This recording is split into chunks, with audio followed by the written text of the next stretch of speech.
terkhusus anak-anakku di kelas 11 MIA. Pada hari ini Bapak telah memberikan tugas yang dikerja di rumah, dan pada hari ini kita membahas bersama tugas-tugas yang diberikan. Ada dua tugas yang Bapak jelaskan pada hari ini, yaitu pada soal tugas latihan halaman 44 di buku EKS-nya. Kita mulai nomor 1. Kenaikan suhu akan memperbesar energi kinetik molekul bereaksi. Semakin besar energi kinetik, kemungkinan terjadinya tumbukan. Tumbukan dalam hal ini biasa juga disebut dengan tabrakan. Jadi tumbukan atau tabrakan itu sama. Tumbukan dengan tabrakan antar partikel-partikel akan lebih besar dan reaksi berlangsung lebih cepat. Ya, itu pembahasan nomor 1. Lalu jawaban nomor 2 adalah PT. Ya, PT. Ya, anak-anakku bisa lihat soalnya di bukunya. PT yaitu platina. Ya.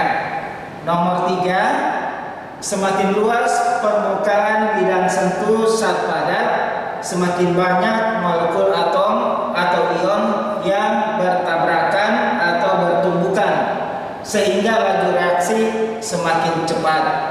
Yaitu jawaban nomor 3. Lalu nomor 4, waktu yang diperlukan jika reaksi berlangsung pada suhu 20 derajat Celcius dan 80 derajat Celcius. Kita lihat bagian A.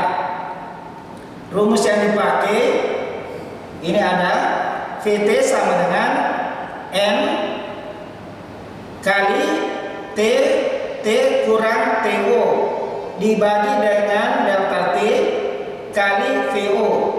Jadi dilihat keterangannya di bukunya ada. Jadi seper 30 itu sama dengan N. N ini 2. Ya, 2 kali. N2. Ini suhunya 50 derajat dengan 20 derajat Celcius dibagi 10 kali harga VO 1 per TO. Jadi seper 30 sama dengan 2 pangkat 3 kali delta kali 1 per TO.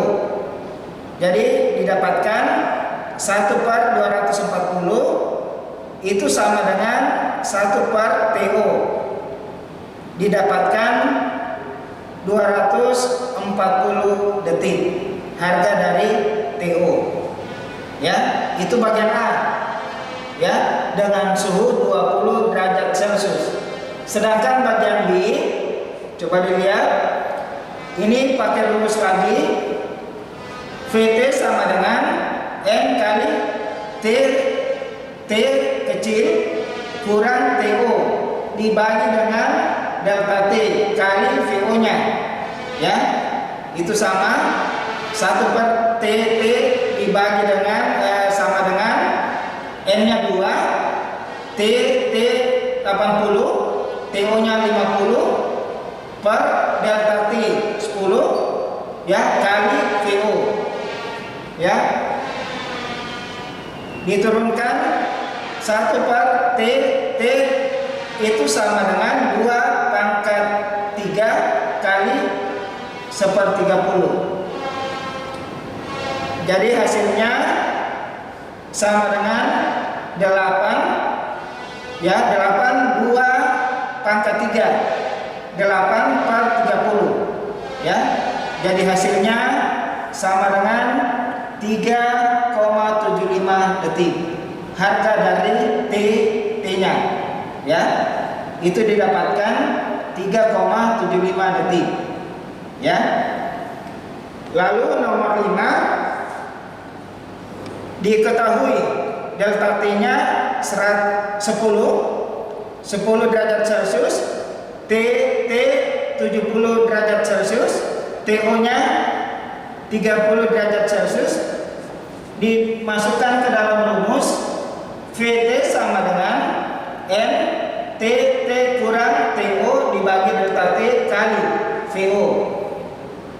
Jadi dimasukkan dalam rumus itu VT sama dengan 2 sama dengan tadi 70 kurang 30 dibagi 10 kali VO. Ya. Jadi VT sama dengan 2 pangkat 4 kali VO. Hasilnya 16 VO. Jadi pada 70 derajat Celcius akan berlangsung 16 kali. Ya, 16 kali lebih cepat dibanding pada suhu 30. Pada suhu 30 derajat tadi yang ini, ya, dengan 70. Ya. Jadi pada 70 derajat Celcius akan lebih berlangsung lebih 16 kali. Ya, 16 kali lebih cepat dibanding yang 30. Ya, jadi ini yang lebih cepat. Berikut kita lihat pembahasan soal berikutnya pada halaman 48 nomor 1. Diketahui T1 sama dengan 40 derajat Celcius, T2 sama dengan 273 derajat Kelvin. Jadi 273 ini bukan derajat Celcius ya, 273 derajat Kelvin. Kalau 273 dibawa ke dalam derajat Celcius, dibawa ke sana, itu dapat 0 derajat Celcius. Kalau 273 derajat Kelvin dibawa ke dalam derajat Celcius, itu 0 derajat Celcius ya. V1 sama dengan 0,32 mol, X-nya sama dengan 2. Yang ditanyakan adalah V2 ya. Jadi dijawab. Jadi ini rumus lagi. V2 sama dengan X kali delta T dibagi 10 kali V1. Ya, jadi 2 pangkat min 4 kali 0,32. Hasilnya 0,02 untuk harga V2. 0,02 mol. Ya. Ya, itu bisa dicakar anak-anak di rumah, bisa hitung. Nomor 2, mekanisme reaksi adalah urutan kejadian molekuler yang menghasilkan perubahan kimia secara keseluruhan. Jadi apa yang dimaksud dengan mekanisme reaksi? Ya, jadi ini urutan kejadian. Nomor 3, partikel yang memiliki energi minimum tertentu dan tumbukan dengan arah yang tepat. Itu jawaban nomor 3. Partikel yang memiliki energi minimum yang terbentuk, yang ditentukan dan tumbukan dengan arah yang tepat. Berikut nomor 4. Laju reaksi dinyatakan sebagai laju berkurangnya konsentrasi oksigen O2 atau laju bertambahnya konsentrasi O3. Ya, O3 ini ozon, ya. O3. Sesuai perbandingan harga koefisien reaksi, maka laju reaksi pembentukan ozon adalah V sama dengan min sepertiga kali delta kali konsentrasi O2 dibagi dengan delta T. Itu sama dengan positif 1/2 delta konsentrasi O3 ozon tadi dibagi dengan delta T. Ya. Dan yang terakhir nomor 5. Katalis tidak bereaksi secara permanen. Ini katalis ya. Biasa juga disebut katalisator, ya. Jadi diambil katalis, sama saja. Katalisator atau katalis itu sama, ya. Katalis tidak bereaksi secara permanen. Lalu jumlah katalis yang diperlukan dalam reaksi sangat sedikit. C. Katalis tidak mempengaruhi hasil reaksi. D. Katalis memulai suatu reaksi tetapi hanya mempengaruhi lajunya. Dan yang terakhir, katalis hanya bekerja efektif pada suhu optimum, ya, ada batasnya. Ini semua pembahasan dari tugas yang Bapak berikan yang ada di bukunya.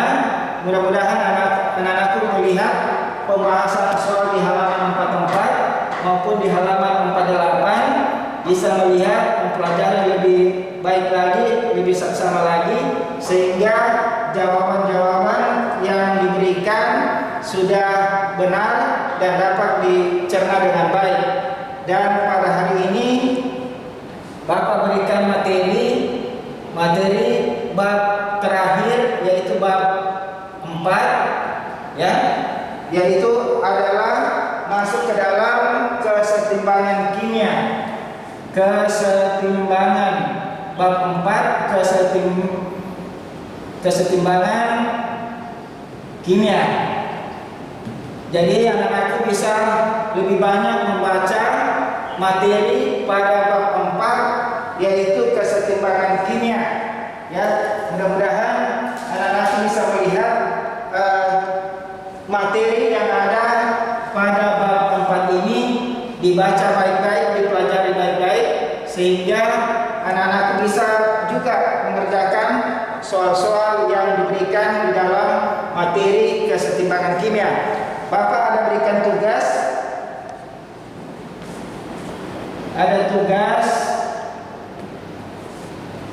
PR pada halaman, bisa dilihat di bukunya, halaman 51, halaman 51, nomor 1 sampai dengan nomor 5. Ya. Jadi Bapak akan membahas minggu depan materi sebagian yang ada di dalam kesetimbangan kimia, ditambah dengan pembahasan pada tugas pada halaman 51 nomor 1 sampai dengan 5. Mudah-mudahan anak-anakku bisa belajar dengan baik dan mengerjakan tugas yang diberikan. Dan pada kesempatan ini Bapak ucapkan banyak terima kasih.